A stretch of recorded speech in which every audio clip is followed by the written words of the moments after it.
அதாவது சுவாமிக்கு அபிஷேகம் பண்றது அப்படிங்கிறது ரொம்ப உயர்வான செயல். அதுவும் பாலபிஷேகம், தயிர் அபிஷேகம், தேன் அபிஷேகம், இதெல்லாம் சந்தனாபிஷேகம், இந்த மாதிரி விவிதமான திரவியங்களை வைத்துக்கொண்டு சுவாமிக்கு அபிஷேகம் பண்றது. பரமேஸ்வரன்னா 11 திரவியங்கள் வச்சுட்டு அபிஷேகம் பண்றது, எடுத்து அபிஷேகம் பண்றது. அதை எந்த விதத்தில் அபிஷேகம் செய்ய வேண்டும் என்றும் கூறப்பட்டுள்ளது. இப்ப அபிஷேகம் செய்தால் நன்மை ஏற்படும் என்று எப்படி நம்மளுக்கு தெரியும்? சாஸ்திரம் கூறியுள்ளதால் நம்மளுக்கு தெரியும் இல்லையா?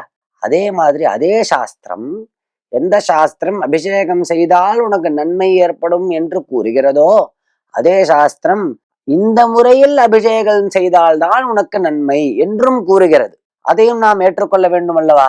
இப்ப இந்த பால் அபிஷேகம் பண்றச்ச, அதே மாதிரி தேன் அபிஷேகம் பண்றச்ச, இதெல்லாம் இந்த காலத்துல பிளாஸ்டிக் பாட்டில்ல வர ஆரம்பிச்சுடுத்து.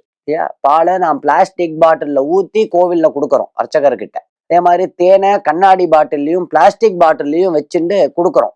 அத அப்படியே பாட்டிலோட கவுக்கிறது, பிளாஸ்டிக் பாட்டிலோட கவுக்கிறது, கண்ணாடி பாட்டிலோட கவுக்கிறது, இது முற்றிலும் தவறு.